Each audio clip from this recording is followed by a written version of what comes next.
جاتے جاتے ملیشیا میں 18 دسمبر 2019 کو کوالالمپور سمٹ تھی۔ اس کانفرنس کا آئیڈیا عمران خان نے اپنے سیاسی استاد مہاتیر محمد کو دیا تھا۔ ہمارے کپتان ملیشیا کے ساتھ مل کر اسلامی دنیا کا نیا بلاگ بنانا چاہتے تھے۔ مہاتیر کو آئیڈیا پسند آ گیا، تیاریاں مکمل ہو گئیں، اسلامی دنیا کے سربراہوں کو دعوت بھی دے دی گئی۔ عمران خان بھی جوش و جذبے کے ساتھ تیار ہو گئے، لیکن کانفرنس سے صرف 4 دن قبل برادر اسلامی ملک نے ہمارے وزیر اعظم کو طلب کر لیا۔ ہمارے غیرت مند اور بہادر وزیر اعظم 14 دسمبر کو تشریف لے گئے اور وہاں برادر ملک کے ولی عہد نے ہمارے خود مختار، باوقار اور غیرت مند وزیر اعظم کو 2 آپشن دیے: ہماری رقم واپس کر دیں اور نتائج بھگتنے کے لیے تیار ہو جائیں، یا پھر ملیشیا کو انکار کر دیں۔ اور ہمارے نہ جھکنے اور نہ دبنے والے وزیر اعظم نے ملیشیا کا دورہ منسوخ کر دیا۔ مہاتیر محمد اور طیب اردگان دونوں نے عمران خان کو فون کیا، لیکن ہمارے آزاد اور خود مختار وزیر اعظم نے دونوں کو صاف جواب دے دیا، یہ ملیشیا نہیں گئے۔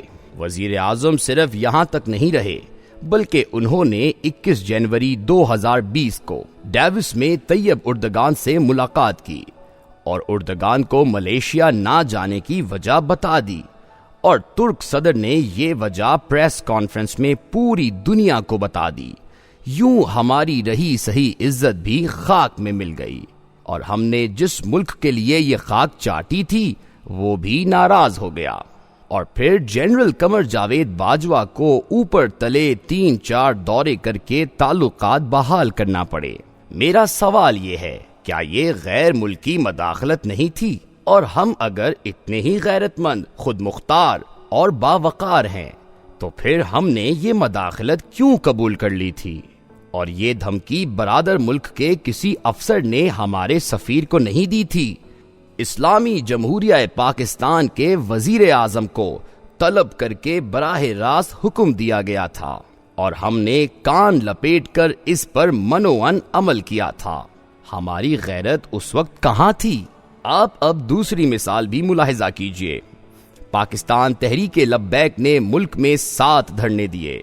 آخری دھرنا اکتوبر 2021 میں دیا گیا، اور اس میں 6 پولیس اہلکار شہید ہو گئے۔ ٹی ایل پی کا صرف ایک ہی مطالبہ تھا۔ فرانسیسی صدر ایمانوئل میکرون نے گستاخ رسول صلی اللہ علیہ وآلہ وسلم سیموئل پیٹی کی حمایت کر کے ہمارے جذبات کو ٹھیس پہنچائی، لہٰذا فرینچ سفیر کو فی الفور ملک بدر کیا جائے۔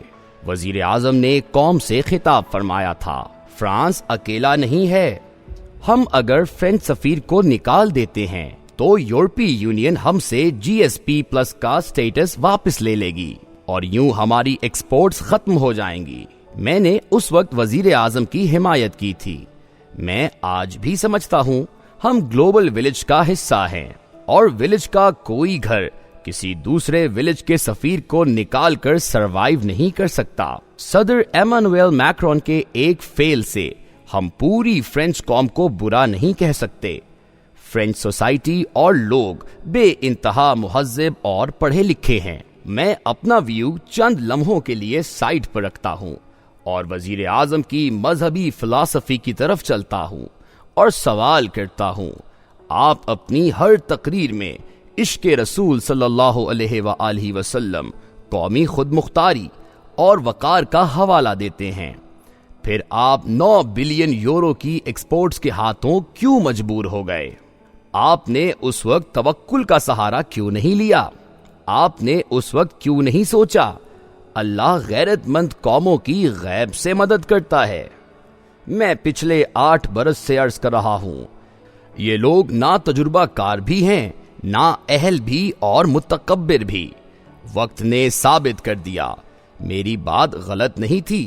ان لوگوں نے جھوٹ پر جھوٹ بول کر ملک تباہ کر دیا۔ یہ لوگ حقیقتاً اس ملک کے خلاف سازش ہیں۔ آپ 2018 کا پاکستان دیکھ لیں اور 2022 کا ملک دیکھ لیں، یہ ملک کہاں سے کہاں آ گیا، اور یہ شخص اگر مزید رہا تو یہ ملک میں خانہ جنگی سٹارٹ کرا دے گا۔ عمران خان اقتدار کے لیے کچھ بھی کر سکتا ہے، یہ ریاستی اداروں کے اندر بغاوت تک کرا سکتا ہے، یہ جنگ تک چھیڑ سکتا ہے، اور اس میں بھی اسے اگر اقتدار نظر آیا تو یہ ایٹم بم تک چلا دے گا۔ آپ کو اگر یقین نہ آئے تو آپ موجودہ بحران ہی کو دیکھ لیں۔ امریکہ میں ہمارے سفیر ڈاکٹر اسد مجید خان نے 7 مارچ کو دفتر خارجہ کو ایک مراسلہ بھجوایا تھا۔ میں بات آگے بڑھانے سے پہلے ڈاکٹر اسد مجید اور مراسلوں کا تعارف بھی کراتا چلوں۔ اسد مجید کیریئر ڈپلومیٹ ہیں، جاپان میں سفیر رہے، جاپانی زبان بھی جانتے ہیں، اور انہوں نے جاپان سے PhD بھی کی۔ وزارت خارجہ میں عزت کی نگاہ سے دیکھے جاتے ہیں، سینئر ترین سفیروں میں شامل ہیں۔ یہ ایک مشکل ترین وقت میں امریکہ میں پاکستان کے سفیر تھے اور دونوں ملکوں کے درمیان تعلقات کی بہتری چاہتے تھے۔ دنیا بھر کے سفیر روزانہ اپنے ملکوں میں مراسلے بھی بھجواتے ہیں، ان میں ملکوں کے احوال بھی ہوتے ہیں اور تعلقات کی نئی جہتیں بھی۔ مراسلے عموماً 3 قسم کے ہوتے ہیں۔ پہلی قسم میں سفیر صرف احوال یا ملاقات کے نکات منٹس لکھ کر بھجوا دیتے ہیں۔ دوسری قسم میں نکات کے ساتھ اپنی رائے بھی لکھ دیتے ہیں، اور تیسری قسم میں یہ آخر میں مشورہ بھی دے دیتے ہیں۔ یہ مراسلے خفیہ الفاظ میں ہوتے ہیں، جنہیں سفارتی زبان میں سائفر کہا جاتا ہے۔ وزارت خارجہ میں پورا ایک یونٹ ہے جو مراسلوں کو ڈی سائفر کرتا ہے اور پھر اسے افواج پاکستان، خفیہ اداروں اور وزیر اعظم ہاؤس کو بھجوا دیتا ہے۔ سفیر اسد مجید نے بھی 7 مارچ کو ایک مراسلہ بھجوایا، جس میں انہوں نے south and central Asian affairs کے اسسٹنٹ سیکرٹری ڈونلڈ لیو کے ساتھ اپنی ملاقات کا احوال لکھا۔ میں یہاں آپ کو ڈونلڈ لیو کے بارے میں بھی بتاتا چلوں، یہ بھی کیریئر ڈپلومیٹ ہیں۔ یہ 1992 سے 1994 میں پشاور میں تعینات رہے، بھارت میں چارج ڈی افیئرز رہے، کشمیر پر بھی کام کرتے رہے۔ یہ پاک بھارت تعلقات کے ایکسپرٹ بھی ہیں۔ ڈونلڈ لیو جارجیا، کرگستان، آذربائیجان اور البانیہ میں سفیر بھی تعینات رہے۔ صدر جو بائیڈن نے انہیں ساؤتھ اینڈ سینٹرل ایشیا کا اسسٹنٹ سیکرٹری تعینات کر دیا۔ یہ اردو اور ہندی کے ساتھ ساتھ 8 زبانیں بول سکتے ہیں، سفارتکار ہیں، لہٰذا ان سے غیر سفارتی زبان کی توقع نہیں کی جا سکتی، اور اگر یہ ہو بھی تو یہ کوئی بہت بڑے افسر نہیں ہیں۔ ان کے پاس 13 ملک ہیں، اور امریکہ میں اس وقت اس لیول کے 250 آفیسرز ہیں، اور ان کی بات کسی بھی طرح امریکہ کی پالیسی نہیں ہوتی۔ بہرحال ہمارے سفیر کے ساتھ ان کی ملاقات ہوئی، اور سفیر نے اس ملاقات کا مراسلہ بھجوا دیا، اور وزیر اعظم نے اس میں میاں نواز شریف بھی ڈال دیا، عالمی سازش بھی، دھمکی بھی، غیرت بھی اور پیسہ بھی، اور اس کے بعد دے مار اور 4.5 عمران خان نے جاتے جاتے اپنے چھوٹے سے سیاسی مقصد کے لیے پورے ملک کو داؤ پر لگا دیا۔ ہمیں یہاں یہ بھی ماننا ہوگا، عمران خان نے اس بے ضرر سے مراسلے کو بڑی خوبصورتی سے اپنے سیاسی مقاصد کے لیے استعمال کیا۔ ان کی پاپولیرٹی میں بھی اضافہ ہوا، اور اس نے اپوزیشن کو پریشان بھی کر دیا، لیکن یہ پھر جذبات کی رو میں وہ غلطی کر بیٹھے جس سے اب ان کا سیاسی کیریئر داؤ پر لگ جائے گا۔ میرے ایک دوست نے کل بڑا خوبصورت فکرہ کہا تھا، وزیر اعظم نے اپنی منجی خود ہی ٹھونک دی۔ یہ معاملہ اگر تقریروں تک رہتا تو عمران خان کو فائدہ ہوتا رہتا، لیکن حکومت نے ڈپٹی اسپیکر قاسم سوری سے آرٹیکل 5 کی رولنگ دلا کر مراسلے کے ایشو کو قانونی شکل دے دی، اور یہ ایشو سپریم کورٹ پہنچ گیا۔ عمران خان کو اب مراسلہ عدالت میں بھی پیش کرنا پڑے گا، اسے سازش بھی ثابت کرنا ہوگا، میاں نواز شریف اور اپوزیشن کے کردار کے ثبوت بھی دینے ہوں گے، اور وہ رقم بھی ثابت کرنا پڑے گی جو باہر سے آئی تھی اور اس سے MNAs خریدے گئے تھے۔ عدالت اب ISI اور IB کے نمائندوں کو بھی بلائے گی، اٹارنی جنرل کو بھی اور سفیر اسد مجید کو بھی، اور یوں وزیر اعظم کے ساتھ ساتھ صدر عارف علوی، اسپیکر اسد کیسر اور ڈپٹی اسپیکر قاسم سوری چاروں پھنس جائیں گے۔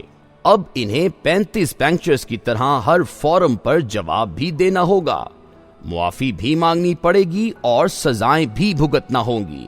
لہٰذا عمران خان نے کریز سے نکل کر وہ غلطی کر دی جس سے ملک کے ساتھ ساتھ یہ خود بھی بے عزت ہو جائیں گے۔ ان پر آرٹیکل 6 کی کارروائی شروع ہو جائے گی۔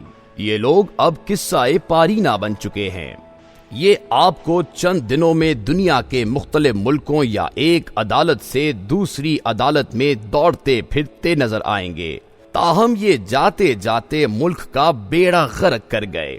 یہ ملک کو اندر اور باہر دونوں جگہوں سے کھوکھلا کر گئے ہیں۔ یہ اس کا رہا سہا بھرم بھی ساتھ لے گئے ہیں۔ آپ کو مستقبل قریب میں انکشافات حیران کر دیں گے۔ آپ مستقبل کو سائڈ پر رکھ دیں اور صرف یہ جواب دے دیں، عدالت جب سفیر اسد مجید کو طلب کرے گی تو کیا اس کے بعد ہمارا کوئی سفیر مراسلہ بھجوانے کی جسارت کرے گا؟ اور اگر سفیر مراسلے نہیں بھجوائیں گے تو پھر ہمیں وزارت خارجہ کی کیا ضرورت ہے؟ لہٰذا آپ نے جاتے جاتے اپنے عارضی فائدے کے لیے پوری سفارتی کور تباہ کر دی۔ اس کا جواب کون دے گا؟ اس کا ذمہ دار کون ہوگا؟